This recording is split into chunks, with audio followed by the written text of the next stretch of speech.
Yo, what's up, everybody? I'm Marcus. I'm Ryan. And together, we We are are the the Northwest Northwest Sports Sports Fanatics. Fanatics. Back at you guys with a new video. Today, we're going to go over the Northwest Sports Fanatics top 10 fantasy players for this year. Right. Presented by Rip City Beat. Shout out to our guy PJ out there. Thank you, PJ, for Thank you, all the PJ. help. Yep, no problem. Man, I'm excited, man. It's right around the corner. Right. Fantasy drafts as soon as tomorrow for you guys. Yeah, my fantasy draft tomorrow. I'm drafting all players that everybody wanted. Right. So this is going to be kind of like a guide and a tool for all you sport fanatics and fantasy gurus and novices that want to kind of know how to draft, who to draft, and we're going to give you kind of the guidance to lead you to the championship belt at the end of the year. All right, so let's start off with number 10. All right, so number 10, we got a running back from the Bears, rookie last year that shined, surprised everybody. Who are we talking about? We're talking about Jordan Howard. Mr. Jordan Howard, it's kind of crazy. He's only 22. I know, crazy. Oh, crazy upside for this guy. 6'1", 222. This will be his second year out of Indiana. Right, most running backs that come out of Indiana, they don't really prosper. Probably the most surprising rookie overall on offense last year to kind of shine. 2016 stats, 252 attempts, 1,313 yards, 5.2 average. So a nice little steady average for the stud. Yes, sir. 6 TDs last year. And I can definitely see that going maybe to the 8, 9, 10 range. Because as you know and I know, the Bears are bootios on offense. They don't have a whole lot there. Trubisky has a little bit of upside. Glennon looked horrible. Obviously Kevin White, we don't know what we're going to get from him. So the one piece that they do have that is a fantasy gem, it is Jordan Howard. Yeah, Mr. Jordan Howard, last year he had 11 games over 9 points. He's averaging 18 touches a game last year and 107 total yards. Expect that to increase because, like you said, he got pretty much nothing to work with out there. Expect to see Mitchell Trubisky in the lineup sooner than later. And what that means is they'll rely on Mr. Howard a little bit more. Right. I expect him to start right off the bat. So they'll be carrying the rock, and handing it off plenty, maybe even up to 20 to 25 times. So that's good for obviously fantasy stats moving forward. Alternative choice, you could obviously go Jay Ajayi, Melvin Gordon. Right. But if you're sitting at the 10 spot in a 10-man league, going with Jordan Howard would be a nice pick to kind of start you off. All right, so let's move on to our number 9 player. All right, number 9 player, one of my favorite running backs, played on multiple teams, but has started to find his way. We're talking about the running back from the Buffalo Bills, Lesean Shady Mccoy. Shady, that's my guy, man. I like Shady. Even me being a Redskin fan, I had to, show love to the Eagles guy. Shady Mccoy in his 8th year out of Pitt, 5'10", 215. And he's a running back for the Buffalo Bills. Yeah, 2016 stats, 234 attempts, 1,267 yards, 5.4 average, so he can carry the rock as well. And a phenomenal, let me say it again, a phenomenal 13 TDs last year for fantasy. If you have this guy, he's definitely very durable. Yes. I love him. You know what I mean? As your number 1 running back or your running back number 2, depending on where you're drafting, this would be a good piece to kind of start you off. If you decide to go running back, wide receiver, you can't go wrong with Lesean Mccoy. He's going to definitely get you good stats, a good chance for 100 yards every game, and a good chance for almost a TD or 2 in every game this season. Shady Mccoy, he averaged 4.7 yards per carry for his career. That's 10th in NFL history. Wow, Hall of Fame? Hall of Fame. Let me show you why he's going to Hall of Fame. Okay. He's 29, not showing signs of slowing down right now. And if his next 3 years, if he can average 1,100 yards rushing and 48 receptions, that'll put him over 12,000 yards rushing and over 500 catches. There's only 4 other players that have accomplished that feat. Okay. Ladainian Tomlinson. All right. Marcus Allen. Okay. Emmitt Smith. Okay. And Mr. Marshall Faulk. All Hall of Famers. All Hall of Famers. So, Shady, you're on your way to the Hall. Right. And I don't think there's any debate about that, regardless if you're a Patriot fan or if you were a Redskin fan in the past when he was on the Eagles. Right. You got to give respect where respect is due. He's a stud. He's been a top 5 running back ever since he's been in the league. And even at the end of his career, or kind of towards the end, right, he's still hanging on to that top 5 status. Yeah, so there you have it. Shady Mccoy at number 9. So let's go to our number 8 player. Number 8 player is a wide receiver that we always knew was a good player right out of college, right out of his first year. The stud from the Cincinnati Bengals. We're talking about A.J. Green. Mr. A.J. Green, 6'4", 211, out of Georgia. He's a 6-time Pro Bowler. Right. 2016 stats, 66 receptions, 964 yards, 14.6 catch average, only 4 TDs, but I believe he missed about 6 games last year, yep. right? So that would have probably equated to about 8 to 10 total TDs. An alternative for AJ Green, if you're looking around that spot, would be kind of like a Jordy Nelson or maybe the guy from the Saints, the number 1 option there. Thomas. Yeah, Michael Thomas. I like him as well because obviously they may be a little bit more durable, maybe a little bit more targets. AJ Green's only concern is staying on the field healthy. But obviously, if you're in that window, I would say maybe 5 through 8. If AJ Green is sitting there, you probably should snatch him up because you could always double up with like a T.Y. Hilton or another wide receiver, maybe a Jarvis Landry, and that would give you a nice 1-2 combo moving in fantasy. The only thing bad we got to say about AJ is that he misses time each and every year. I know it's kind of hard playing in the NFL, had him grown men just boom, boom, boom Right. up against your body all year. You got to figure it out some way, somehow. The Bengals are counting on you big time. He averaged 96 yards per game last year, which is pretty good. Right. And then you throw in, they picked up John Ross to give him a little bit more speed on the outside, and a healthy Tyler Eifert should definitely help AJ Green's numbers going forward. Right. It's kind of almost a mirror image of the Tampa Bay Bucks. So Eifert, OJ Howard, right? You got Deshaun Jackson, who's John Ross, the deep threat, Mike Evans, AJ Green. So it's a very similar kind of setup. Jameis Winston, Andy Dalton. So AJ is going to get plenty of touches and plenty of looks, and he's got great hands. Yeah, he do. So it's just a matter of can he stay healthy, and if he does, I expect way more than 4 TDs. The upside I would think would be somewhere between 8 and 13 this year. All right, so there you have it. Number 8, Mr. AJ Green. Let's go to number Sam. All right, number 7, we have the second best dual threat at running back in this top 10. I agree. All right. There's another guy that's a little bit better, but not by much. We're talking about the running back stud from the Atlanta Falcons, the Dirty Birds. We're talking about Devonta Freeman. Mr. Devonta Freeman, 5'9", 209. He's in his 3rd year out of Florida State. Right. What a great lineage with the Dalvin Cook and then obviously work done. They just have a history of having good running backs. Right. But this guy can catch out of the backfield and he can obviously run the rock. He can run through the guards or the tackles. 227 attempts last year, 1,079 yards, 4.8 average, 11 TDs on the ground, 2 receiving TDs. And I expect him to have stats very similar this year, if not improved. Matt Ryan's favorite target besides Julio Jones. And he's starting to prove that he is a legit number 1. You know what I mean? Like if he goes somewhere between 4, 5, 6, and 7, I mean, you could literally pick him at any of those spots. And I don't think anyone really shake a head at it. He's going to give you lots of points this year. And I like his body. He's very durable. Seems like he takes care of his body in the off season. So I would assume he's going to have a fantastic year. Don't know if they're Super Bowl bound again, but I know he's going to have a good year in fantasy. Hey, he got his money this year too. Yeah, mad cheddar. He's like one of the richest contracts for a running back. Wow. So congrats to Mr. Freeman there. Also with those running stats that you spoke about, he had 54 receptions, 462 yards with 2 TDs. Mr. Freeman also ranked 2nd in the NFL in red zone touches with 62. And he had 17 of those 62 touches was passes.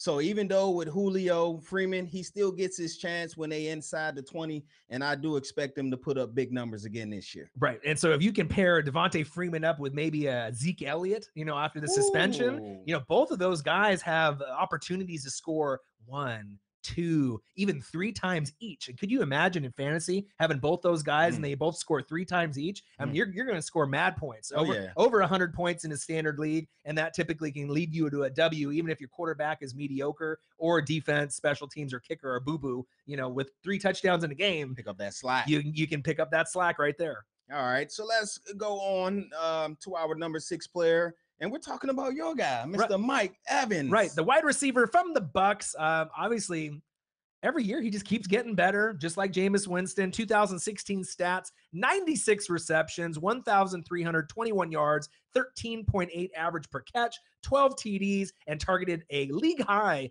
173 times last year. Wow. But now with Deshaun Jackson, Cameron Brate, O.J. Howard, maybe Dougie Doug, the muscle hamster, back on track, he won't get as many looks, but I do just really see his stats improving, and I think he could get more than 12 TDs this year. I think he could be creeping in that 13 to 15 range because I think Jameis's progression is getting better as long as he doesn't make those dummy mistakes in the red zone. All right, Mr. Mike Evans, 6'5", 231. This is his 4th year out of Texas A&M. Did you know he was the 4th wide receiver in NFL history to start his career with 3 straight 1,000-yard seasons? I know, it's pretty impressive. Man, that's an accomplishment there. He actually did pretty good last year as well.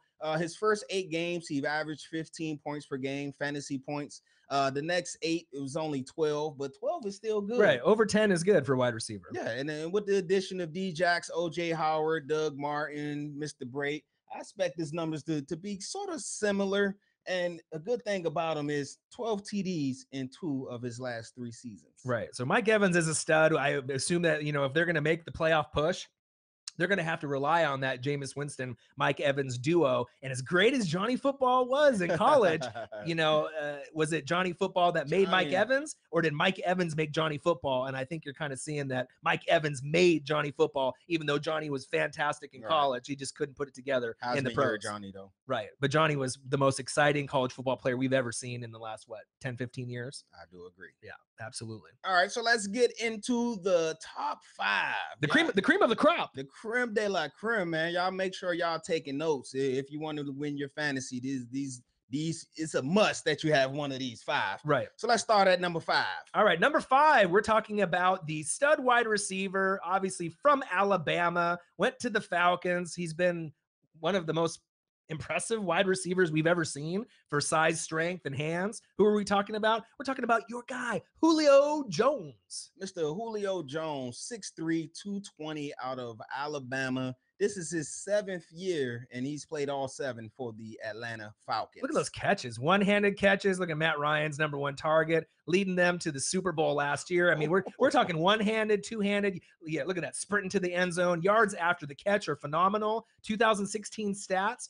83 receptions, 1,409 yards, a 17-yard average per catch, 6 TDs, which is a little low for him. But obviously the Falcons offense was very balanced, and that's how they got to the Super Bowl last year. Expect the fantasy stats to be a lot higher this year, even though they probably will not make the Super Bowl again, but they're going to be looking at him quite a bit. I would assume that 10 touchdowns or more would be a strong possibility for Julio. And like you mentioned, yards after the catch, hands, obviously in the red zone, durability, reliability, strength. Look at that catch. I mean, look at that, 1, 2, 3 guys right on him. Like, he just goes up and grabs it.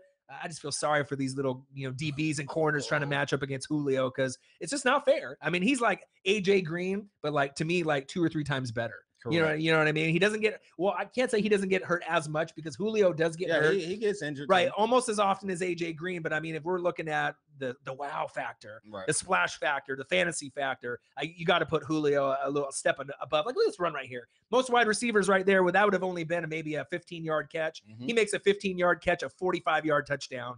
Look at that with the moves too, right off the line. And look at his height. I mean, he's burning guys that are faster than him, right? At 6 foot, 6'1", at 6'3", he's just making people look. Oh my gosh, look at that catch, making people look silly. Julio, he has had 4,000-yard seasons, 4 Pro Bowls, 3-time All-Pro. First in the NFL last year. You mentioned yards after the catch. He led the NFL last year with 679 yards after the catch. And for his career, he's averaging 96 yards per game. And so as long as he keeps it up, he's already in that Hall of Fame discussion already. He just needs to keep it up for a few more years just to kind of pad the stats. Right. But number 5, Julio Jones, if you're sitting in that 4, 5, 6 area and he's still sitting there, better freaking grab him, because someone else is, and they're going to torch you if you just pass on him. All right, that's number 5, Julio Jones. Let's go to number 4. Number 4 is a wide receiver that we saw last night against the Cleveland Browns get banged up with a so-called maybe cheap shot. We don't really know, but he's got the best hands in football. Who are we talking about? We're talking about the wide receiver from the Giants, Odell Beckham Jr., OBJ. Mr. OBJ, 5'11", 198. He's in his 4th year out of LSU. Him and Jarvis Landry really starting to make a name for themselves for the wide receivers there at LSU, aren't they? What a tandem they had. Right. There. Him and Landry. Yeah, it's crazy. His stats last year, 101 receptions, 1,367 yards, 13.5 average. So a little bit lower than AJ Green and Julio Jones, but he gives you more TDs and the splash factor, 10 TDs last year, and he's almost guaranteed a double-digit touchdown season in fantasy every single freaking year, as long as Eli Manning is the quarterback for that team. All right.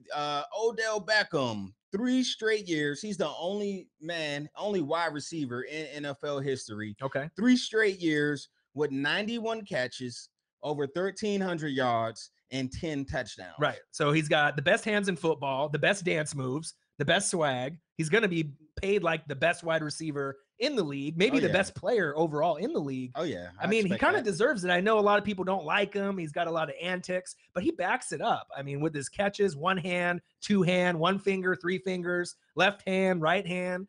He makes it happen. I mean, the only thing that can stop him is the field goal. The field goal post on the sideline, right? But I love him, and like I said, if you have him this year, he might have a little, he got a little banged up yesterday, but I mean, I wouldn't really worry about that too much. This guy is a stud, and he's got the heart of a lion. He's gonna push himself, and they got Brandon Marshall on the other side. So if you can pick up Odell Beckham, and then if you're lucky enough, if Brandon Marshall is sitting on that other side, maybe in round 2, round 3, that would be a nice little combo. I usually don't like picking 2 wide receivers from the same team because then you got to worry about your bye week. Who do you have to back those guys up in your bye week? But if you ended up pairing those guys up, you'd have a phenomenal 1-2. Yeah, with the addition of Brandon Marshall and also Brandon Marshall on the outside, they brought in Evan Engram, a tight end that I like from Ole Miss, running down the middle. I do expect another big year from Mr. OBJ. Right. They just need to get a running back now. Right. They got Shane Vereen and Sean Drone. They just need to get maybe Jeremy Hill in a trade. Once they get that running back, then they can be elite Super Bowl contenders in my eyes. Hey, they don't need no running back, man. You're going against my skins twice. You don't need no running back. Right. All right. So number 4, we got Mr. Odell Beckham. So let's go to our number 3 player. All right. Our number 3 player can be interchangeable with number 2 or number 4. Correct. And in some leagues, you could even go number 1. I mean, just depending on your feel for the player. We're talking about the best wide receiver. Let me say it again. The best wide receiver in the NFL. It's not Odell Beckham. It's not Julio Jones. It's not AJ Green or Mike Evans. Who is it? It's Antonio Brown. The bank is booming. And I do stamp that he is the best wideout in the NFL. Mr. Antonio Brown, 5'10", 180. It's hard to believe he's in his 8th year. I know, business is booming. Wow, out of Central Michigan. Right, 106 receptions, 1,284 yards, 12.1 average, 12 TDs. This guy is money every fantasy game. He's going to play almost every game throughout the season. Oh, yeah. Doesn't get injured very often. Great yards after the catch. Look at them. Look at these Bengals defenders. Look at this. He's making them look silly. You know what I mean? It's just exciting to be able to see someone at that height be so elusive and have the heart of a champion and be able to take a pop. Because I've seen him get popped pretty hard. Oh, yeah. When you play in that division with the Ravens and the Bengals and the Browns even, you're going to get popped hard multiple times in the game. But he always seems to find a get back up, get you good red zone looks. He's going to get you over 100 yards almost every game in fantasy. The nice thing about him too, multiple touchdowns. And he return punts. And, right. You know what I mean? So 20 points, or more in a few games this season for Antonio Brown is not crazy to think. I mean, he's going to be able to win you a fantasy game this season at least once or twice if you have him on your roster. Mr. Antonio Brown, 5-time Pro Bowler, 3-time All-Pro. The thing about him is he scored 10 plus points in 70% of his games in the last 4 years. That's insane. Man, and he's getting 11 targets per game. With Martavis Bryant being back, he's going to stretch the field. Maybe that should open things up a little more for Mr. Antonio Brown. Right, so 11 targets. He's going to get you 7 or 8 catches out of those targets. Some games, maybe 10 out of 11. So don't pass on him. Right, and even if you like him over number 2, I mean, no one's going to fault you for grabbing him early, 1, 2, or 3. But realistically, in most leagues, he'll probably go somewhere between 2, 3, or 4, in most leagues, just depending on how your league is going to draft. All right. So there you have it. Our number 3 player, Mr. Antonio Brown. Let's go to number 2. All right. Number 2 is represented by the black and yellow as well. Had a little bit of conflict with his contract and his agent agreeing to it, and he nixed it. We don't know about his health moving forward, but we do love him when he's on the field. Who are we talking about? We're talking about the Steelers running back, the stud from Michigan State, Le'Veon Bell. Mr. Le'Veon Bell, 6'2", 230 from Michigan State, and he's in his 5th year for the black and yellow, right? Pittsburgh Steelers. Probably the running back that has the most swag compared to like Odell Beckham, that wide receiver. Right. He has that swag about him, right? 2016 stats, 261 attempts, 1,268 yards, a 4.9 average, 7 TDs on the ground, 2 TDs receiving in only 12 games. So in 4 more games, probably 10 TDs plus, and maybe 1 more receiving touchdown, maybe 2.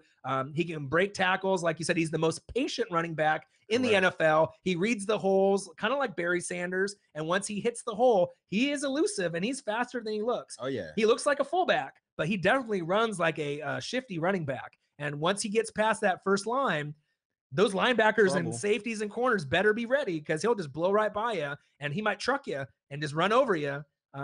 He's going to have a great season if he can just get his ass on the team and be ready. Yeah, that's why I'm kind of worried about him. You know, to be ready for an upcoming NFL season, you need to be in camp. You need to get those reps in. Right. You need to get in football shape. Right. But he's a professional. He's getting paid the big bucks. So right. I'm pretty sure that he's going to come in camp and be ready to go. Mr. Le'Veon Bell, he was third in the NFL last year in yards from scrimmage. Only 12 games, like you said, but he had over 1,900 total yards. Right. Unbelievable. But as great as that sounds, this is the riskiest pick in fantasy this year because you just don't know what you're going to get from him. You draft him number 1, he goes down halfway through the season. I mean, who are you going to have at that next spot? I mean, you're going to be looking, you're going to be at that like Giovanni Bernard, Jeremy Hill, kind of, you're going to be scrambling, Adrian Peterson or maybe Derrick Henry. Yeah, you're going to be definitely scrambling. So if you decide at the number 2 spot between Le'Veon Bell or Antonio Brown, gosh, it would be really tough. I mean, it just depends on how you want to go. Wide receiver, running back, running back, wide receiver. But if you feel for the safe pick, go for Antonio Brown at number 2. But if you want to take a risk and hope that it works out, Le'Veon Bell could pay dividends for you at the end of the season. All right, so there you guys have it. Number 2, Mr. Le'Veon Bell, and creme de la creme, El Jefe, numero uno. All right, so this name is not known in most NFL circles, especially within the last couple of years, unless you're a sport fanatic like us, of course, right? But this is the number 1 player in fantasy football. Doesn't necessarily mean he's the best player in NFL, but he is the best fantasy option. We're talking about the running back stud from the Arizona Cardinals. Who is it? It is David Johnson. Mr. David Johnson, 6'1", 224, and he's from Northern Iowa. Where? Northern Iowa. Going into his 3rd year, and he played for the Arizona Cardinals. Right. So his stats last year in 2016, 293 attempts. So they love to give this guy the rock since Carson Palmer is getting older. Look at them break that tackles, making these guys look like fools. 1,239 yards, 4.2 average, 16 TDs on the ground. That means he averaged 1 per game. Wow. For all you sport fans out there, they are 16 games in the NFL season. So obviously he is a monster. 4 TDs receiving on top of that.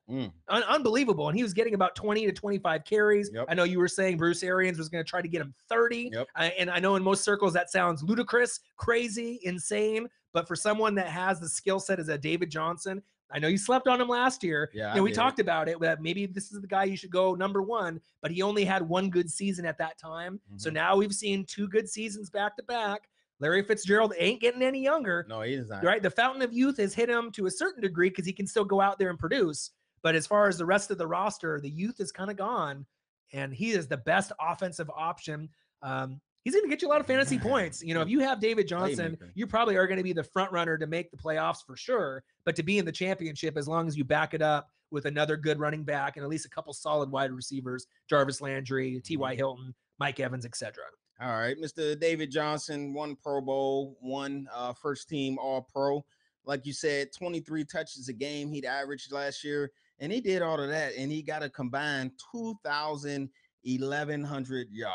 Yeah, crazy. So just a couple of tips in fantasy. Obviously, when you're drafting this year, do not draft a quarterback in the first round. There's going to be plenty of quarterbacks. Somebody will. Yeah, I mean, it always happens. You always have that knucklehead that's going. I mean, if you're going to go for like a Brady or an Aaron Rodgers and maybe the 2nd round, if you want to go that route, I guess you could. But it's really smarter to build your roster, especially there's a kind of a lack of good depth in running backs, Right. right? Wide receivers and quarterbacks, there's plenty, right? Mhm. So if you end up loading up running back, wide receiver, tight end, defense, and then you go for a quarterback in that maybe 5th, 6th, 7th round, Right. who's going to be there? Plenty of guys. Drew Brees will be there more than likely. You Kirk still have a nice Cousins, little available. Jameis Winston, and then if you pair Phillip Rivers. so you'll be able to have plenty of talent, and make sure you end up picking a good defense and a good kicker before it's too late, because as you know, defense and kickers can actually win you. Oh, they win a lot of games week in and week out. You know, obviously you got Gostkowski is great for the Patriots.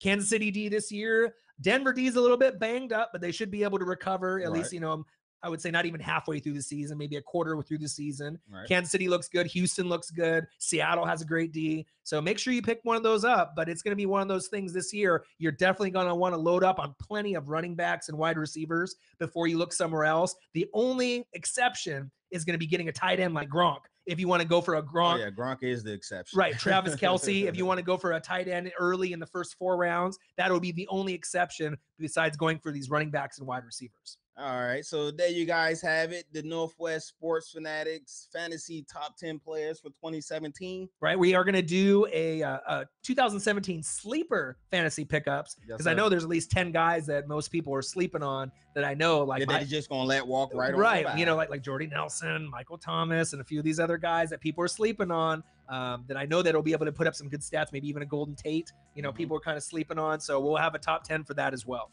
All right. We'll be back at you real soon with a new video. I'm Marcus. This is Orion. That's me. I think that's Orion. That's me. All right. I only got one question for y'all. Who you know talk sports like us? Northwest Sports Fanatics.